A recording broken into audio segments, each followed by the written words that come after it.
had an elocution competition, I can tell you that now. But thank you so much for watching. I'm really happy about that. First of all, may I just ask you all to please put your hands together again for every single kid that participated today.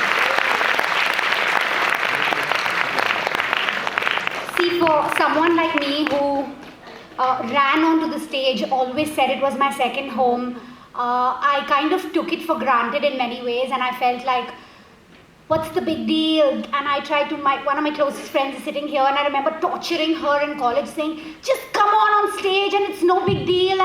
But it is a big deal. And as I grew older and older, and I actually nerves started to kick in, and I realized that there was a lot at stake, I realized it is a big deal. I've made serious goof ups on this very stage, and I realized that it takes a lot. That's why I asked for that round of applause. I want every parent that has encouraged their child to come up on the stage to never stop doing that, because it takes you a very, very, very long way in life. It just teaches you so much about focus, about also competition, about being able to, take it well if you don't win the top 3 spots. It's just so much more than the competition. He's already covered everything that there is to say pretty much about what you can do better in terms of performance, but I'm just talking about a larger picture here. So thank you for indulging me. Please keep going. Promise me that you will, all you guys. You all were fabulous.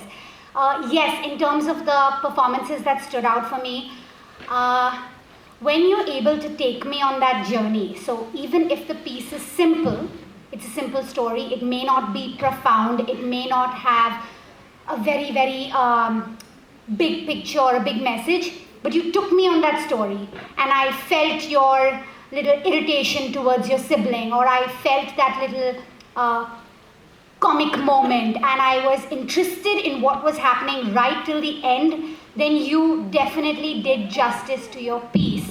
So I feel certain, I'm not going to get into which performances stood out for me, but some of those performances just hit the bullseye. They just nailed it. It was spot on. Clarity, articulation, modulation, all of that. But that journey, that feeling that I felt inside, that is priceless. So really keep going if you've hit the top 5 spots, and you will see it in my comments that you nailed that. I completely second what he said about drama and elocution. There were certain pieces which were fantastic. We already felt the emotion in your voice, in your tone, and then came the dramatics and the theatrics that was slightly unnecessary. Also, when you're delivering a piece, you tend to get into a rhythmic space. So you eat up the first few words and you go bang with the last word. So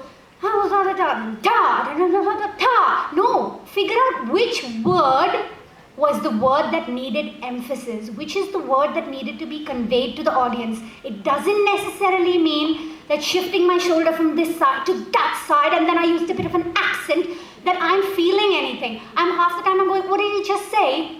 In the same accent that he just said it. You know what I mean? So keep it clean, go slow when you need to, take the control back from the audience. I don't need to pander to the rhythmic nature of my piece. I'm going to pull back here. Now I'm going to give them a little bit of something else. Now I'm going to go fast, because it's a lot of words thrown together and adjectives thrown together. Play with it, like he said. Internalize what you're saying, and parents and teachers and mentors, you play a very big role in that. Keep going. Bright futures ahead. Very, very big deal for me to be called here to judge. Thank you so much. Love you all.